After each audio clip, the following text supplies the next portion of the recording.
I mean, you get nervous here and there when it's going, I don't want to say easy, but when the score is in your favor, it's like you have to be cautious, so a little bit nervous, but obviously I'm super happy to be here. The 10,000 Filipino spectators weren't merely there to watch tennis. They arrived to create history, and without even tossing a ball, they accomplished something that no one on that court had anticipated. Just weeks before Miami, Karolína Muchová, who had just won the Qatar Open, entered the Hard Rock Stadium grandstand court as the overwhelming favorite. World number 29 versus world number 14. Experience in opposition to youth. Filipino heart versus Czech precision. In precisely 60 minutes, she had defeated Ayala 6-0, 6-2, a score so vicious that it would have hushed any audience. However, this was not a typical audience. When Muchova stood there with her racket in hand after that last point, surrounded by thousands of heartbroken but supportive Filipino fans, it truly made her feel something she hadn't anticipated when she walked onto that court. She was unable to conceal it during her post-match interview. Ayala was already defeated. However, her supporters managed to win the room. Subscribe now if you find moments like this fascinating. We now discover the angles that everyone else overlooks. What specifically did 10,000 Filipino supporters do to cause Muchova to creep? Let's begin with Muchova's actual remarks from that post-match interview, as they reveal a great deal about the weight of the room she had just competed in. To be honest, it's not that simple. Even if you continue to score points, you still have to maintain your concentration and put pressure on the opposing player, among other things. Go back and read that slowly. This woman recently won 6-0, 6-2. Not a single service game was dropped by her. All 5 of her break points were converted. With 11 unforced errors, she blasted 20 winners. She's standing there telling the Tennis Channel interviewer that it wasn't one of her cleaner performances of the season by every statistical measure. Why? Due to the stands. Due to the events that took place in the stands from the first to the last ball. This is the specifics. That sets this crowd apart from all other tennis crowds at the moment. When their player is benched in 22 minutes, the majority of partisan supporter groups become silent. They move around in their chairs. The expression that indicates, "we might be watching something painful," appears as they gaze at the scoreboard. Not these admirers. The Filipino supporters were unfazed when Ayala lost the opening set 6-0. The opportunity continued even after Muchova broke right away in the second set and built to a 4-0 lead, threatening a double bagel that would have been Ayala's first in 4 years. Alex Laban. Continue to fight Alex. From the stands filled with fan club shirts, Philippine flags and supporters who had come to Miami especially to be in that building. Ayala roared as she managed to hold serve and get on the board at 0-4 in the second set. The crowd erupted. Instead of avoiding total humiliation in a match that she was obviously losing, for a brief period it seemed as though she had won a Grand Slam title. Muchova felt every moment of the strength those supporters brought to the Hard Rock Stadium stands that night. She later acknowledged that she had to continually remind herself to maintain concentrate, to keep the pressure on, and to avoid letting the environment throw off her rhythm, even if the score was overwhelmingly in her favor. A player of her caliber, a finalist in the 2023 French Open, and a 2-time semi-finalist in the US Open, must control the enthusiasm of a crowd while winning. You can only imagine the intensity of the Filipino fan support on that court. You must comprehend Alex Ayala's true significance to the Philippine sports community in order to comprehend why this moment affected Muchova in the manner that it did. Alex Ayala takes center stage at the BNP Paribas Tennis Paradise in Indian Wells. It's been packed for players like Alex Ayala, Joao Fonseca, seeing the Filipino fans, the Brazil. And why this group will never act like a normal tennis audience. Ayala is 20 years old. Growing up in Quezon City, she relocated to Spain at the age of 13 to learn at the Rafael Nadal Academy. While her nation waited, she quietly developed her skills for years. In the Philippines, boxing and basketball are the most talked about sports. Before Ayala, tennis was a specialized sport that didn't develop international celebrities. She entered the 2025 Miami Open as a wild card, ranked 140th in the world, and defeated 3 Grand Slam winners, Madison Keys, Iga Swiatek, and Yelena Ostapenko, back-to-back in straight sets, becoming the first Filipino to get to the semifinals of the WTA. Not only did that run alter her standing, but it also altered how a country and a sport interacted.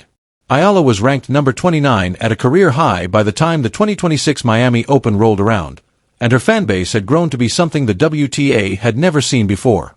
Just 2 months prior, her court was filled with spectators at the 2026 Australian Open, and hundreds were turned away at the gate. Alicia Parks, her opponent, freely acknowledged that she lost the first set 6-0 because the audience shook her so much.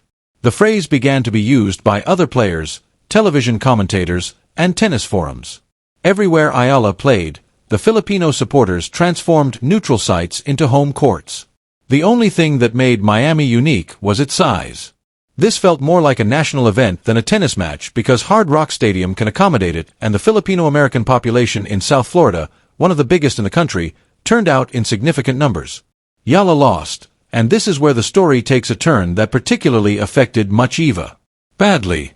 Since going professional in 2020, the devastating 0-13.13 matches versus Czech players have been referred to by Philippine sports media as the Czech curse. 0 prevails. Not 1. Furthermore, there was no plausible explanation for this close defeat. This was Muchova's masterclass. The kind of performance where, on that specific night, the disparity between tactical accuracy and experience was just too much. Ayala didn't run away from it. She was straightforward and calm during her press conference following the game. I certainly didn't perform to the best of my abilities, but her performance obviously played a significant role. I could have done a better job with a few details. Regarding the injury wrap on her left thigh, there are no justifications. Not at all. Just a candid self-evaluation from a 20-year-old who had just been dismantled on the court where she had gained notoriety a year prior. After that, she addressed her home-based admirers in Tagalog.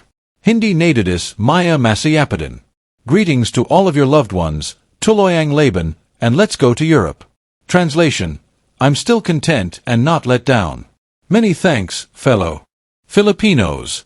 I hope to see you again in Europe as the battle goes on. Minutes after a 6-0, 6-2 defeat, the message struck a different chord in those stands than one might anticipate. Ayala was not the target of any jeers or obvious annoyance.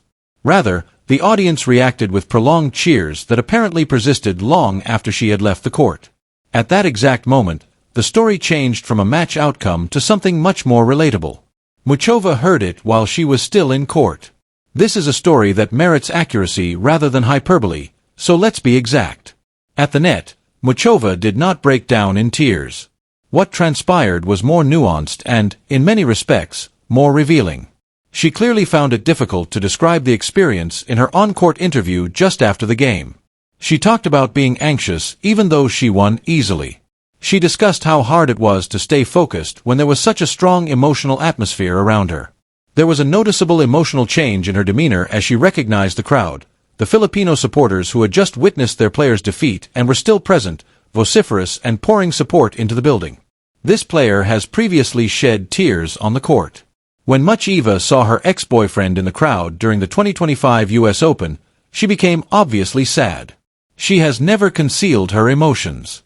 Therefore, it indicated something important about the kind of energy that supporters possess when she was brought to that kind of obvious, emotional reaction by a crowd that wasn't her crowd and wasn't supporting her after witnessing their player lose. Rivalry is not the only form of sportsmanship.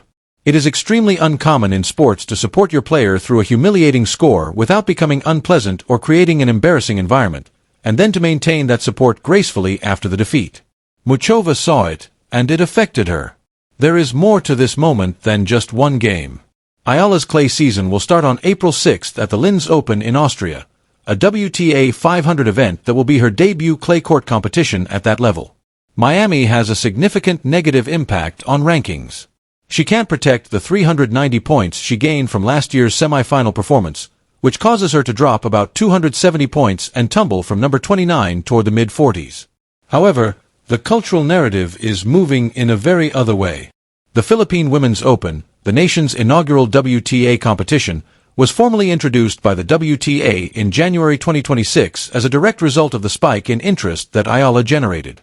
Before she had even confirmed her attendance, all of the finals tickets were sold out. After their match, Coco Gauff, who defeated Ayala in Dubai earlier this year, explicitly acknowledged the presence of the pro-Ayala audience. The WTA, tournament directors, and opponents are all observing. The 10,000 Filipino supporters in Miami did more than just cheer for their player during a defeat. They showed what true, unconditional sporting loyalty looks like in front of one of the world's top athletes. The Czech athlete standing across the net from all of that warmth and collective anguish couldn't pretend differently. Muchova won the game, and the fans won something else entirely. Even though Ayala lost 60 minutes of tennis, she departed Miami with evidence that her supporters have grown to be a force that the entire tennis world is now observing, something that no ranking point can match. Muchova was moved to tears by such force. The scoreboard only ever tells you half the story, which is precisely why moments like this are worth slowing down for. Do you believe Ayala will finally break the Czech curse in 2026? If you want to see the other half every week, subscribe to this channel immediately, hit the notification bell so you never miss a video, and leave a comment below. We read each and every